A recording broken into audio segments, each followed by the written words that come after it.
Hey y'all, this is Maddie from Orbital Events in San Diego. I'm here today meeting virtually with PERALTA y los PAISANOS. Can y'all introduce yourselves? Yeah, I'm Freddie, one of the guitar players. I am PERALTA, the drummer. I am E-Man, the other guitarist. I'm Ivan. I play the bass. And Eros, aka Rice. Amazing. Nice to meet you all. Did you coordinate like for for like days in advance on this cool little setup here? Was this just spontaneous? You've got like This the is DJ. this is one of the spots we got. This is Studio 69. We written some songs here. We like to hang here, and this is a nice safe space, creative place for us. We recorded our EP here as well. Yeah. Really? And when did that come out? When did that come out? I think last summer. Last summer, that's when we did that. During May, I know we recorded it, and it came out shortly after that. Just a little 4-song demo that we came out with. Okay, yeah, and I've checked that out on Spotify. And anyone else can check it out. I'll definitely put the links in the comments to this video after. Check it out on Spotify. Are we on Apple Music? We're on everything. Everything. We got it all. Perfect. That's awesome. So I do want to know more about your creative process. Can you give me an idea of what that looks like when you're writing songs? Like who's involved? How, like, what comes to you first? Music, lyrics? Just tell me about the process. Well, it kind of all starts off the rhythm first. Peralta and I get together. We try to write a whole rhythm section, and then we show it to the guys. And then after that, we kind of just layer everything on top. So start adding little melodies, start adding solos, start adding all the little stuff on top of that. And eventually, when we get a song, we try to clean it up as tight as possible, honestly. For sure. We also have other, I think almost everyone's written their own song in a way, and if you could tell in that demo that there's a lot of different influences. Mm-hmm. So everyone's kind of has their hand in it. For the most part, though, Ivan and I are the ones who come together and try to really work out the big idea, and then everyone kind of does the rest and puts their own flair on the album and the songs. So it sounds like it is like a communal process. We try to make it that way, yeah. Yeah, can you tell us a bit more about where and when you met? How did you guys form? It all started around 2017. I knew Ivan way back since like elementary school, and I knew he played the bass really well. And I was like, I gotta have, if I'm gonna start a band, I need this guy in it, or else I'm not gonna do it. And then Peralta was there too. He'd always jam with them. So I was like, all right, hell yeah, killing two birds with one stone. Mm-hmm. And then we had a few house shows at my place, and along a few years or maybe months, like I was like, oh, we need a singer. And then like Freddie too, he helped us a lot because we sounded like a shitty garage band, but he made us sound like fucking, can I say fuck? Anything goes. All right, for sure. But yeah, he helped us a lot too, getting us sound tighter, exfoliating our sound too. Oh, nice. And yeah, like it was around 2018 we did more house shows, and then 2019 we had the homie from the Blue Knights like hit us up for house shows, and he helped us a lot too, like putting us out on the map, San Marcos. What is Blue Knight? Blue Knights is a band from San Marcos. They we had them on at one of his shows, and then they kind of repaid the favor by putting on us on a lot of our early shows, and we still hit each other up all the time. They're homies. Ah, sweet. So you guys are you met in San Marcos. Where did you meet? We are from Vista, born and raised. All of us are from Vista. Wow. Yeah, so Yeah, me and him, or me and Ivan are brothers, so yeah. Together. And then pretty much Ivan, these are all his friends, and I like sort of snuck myself in. Yeah. These guys, but Freddie's really good though. We love Freddie. He's the homie as well. But who's the better musician? Freddie is the god. Yeah. Freddie's really good. Freddie has 10 years on us. So, Oh, okay. He's been shredding for a long time. Well, it's at least y'all are in agreement about that. That there's no. Yeah, well, I believe it. You guys are great live. I've seen you, and hopefully we'll see you again when this COVID-19 is over, right? It's gonna go off as soon as our first show. It's gonna go wild. Do you have any plans for when this quarantine ends? Anything concrete?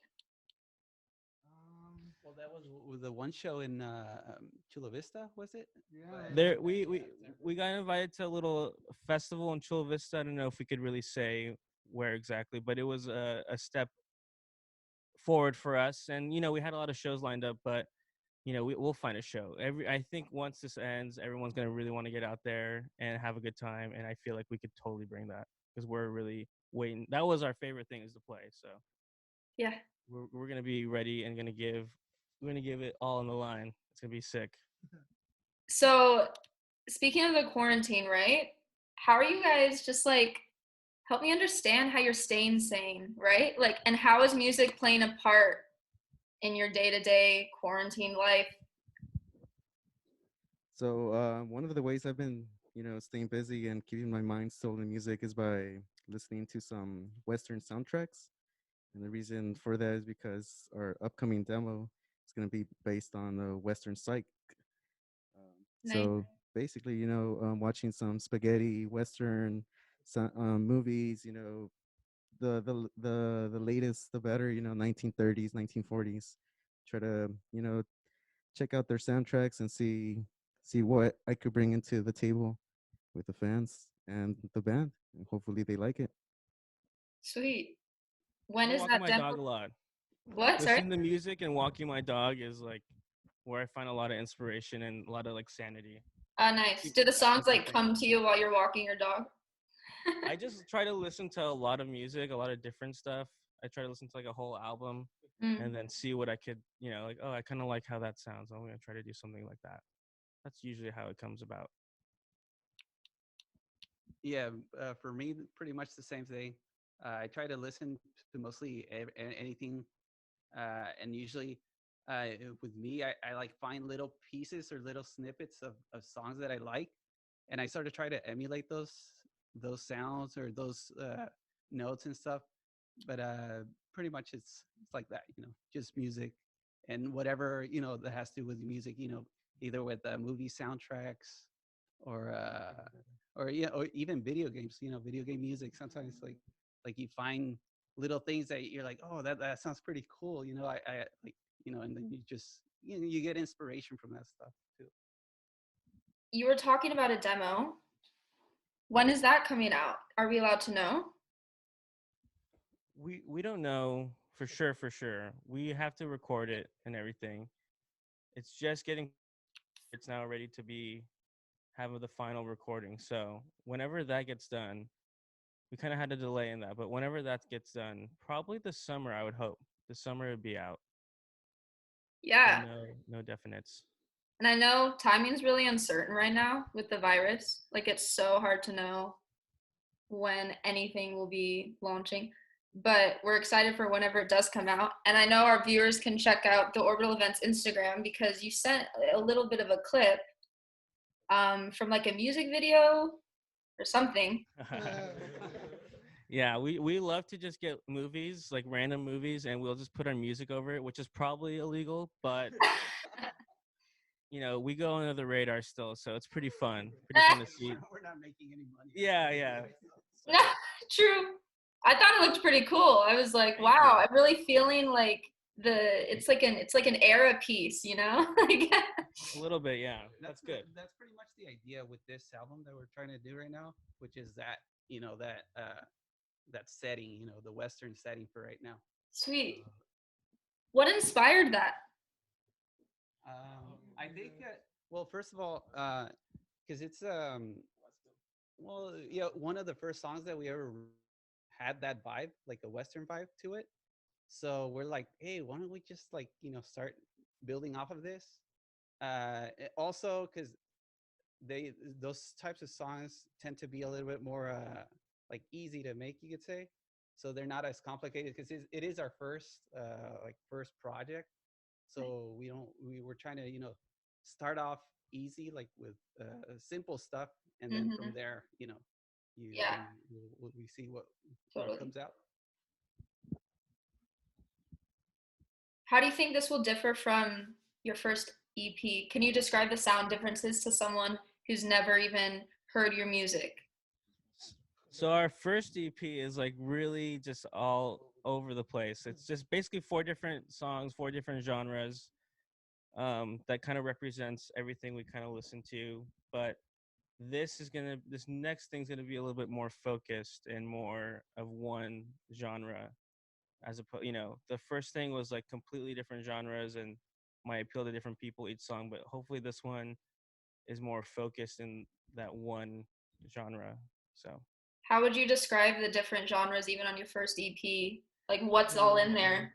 Go from the top to the bottom. Let's see. We got Fishkill, which is a metal song.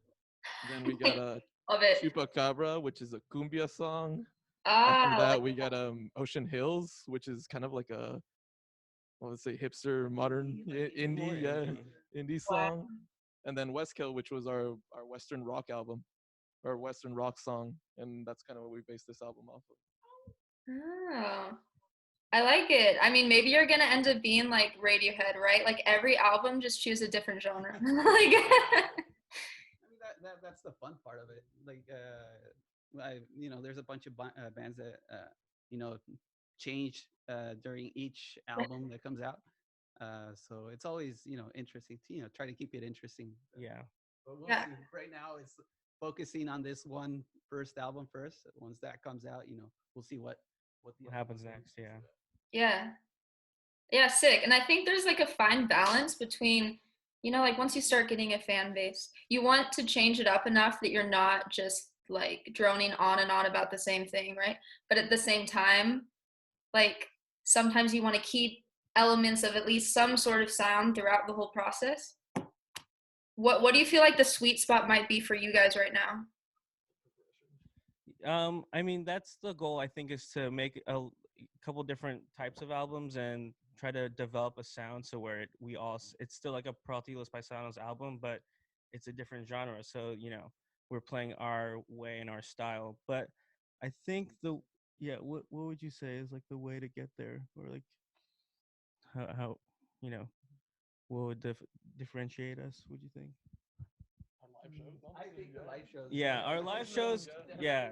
I was just gonna say that. Like you guys really are a live band, Yeah, we have a good crowd. We have loyal fans. We have great people who go to our shows, and we really try to just lay it all on the line. And that's the reason kind of why we do it, is for that moment of being on stage and kind of just being in that world and letting loose. It's really fun to see the reaction. It's kind of crazy when you're like, wow, these people are moving to this music that we made that was in our heads. It's like, who every time that we get a reaction, I'm always surprised. It's just crazy to me still. Yeah. I love it. And every time I've seen you guys live, like the cumbias are my favorite ones. So hopefully you keep doing it. Oh, definitely. That's actually in the plans too, because we do have many other songs that we have we've been writing songs throughout the year, and we're gonna try to group them up together so we can put it on an album. And one of those couple songs that we've written are cumbia songs. Yeah, yeah. Like for example, Fish Scale, which is the metal, but we actually made it into a cumbia too, so it stays in that that it's a PERALTA Los Paisanos song, but in cumbia.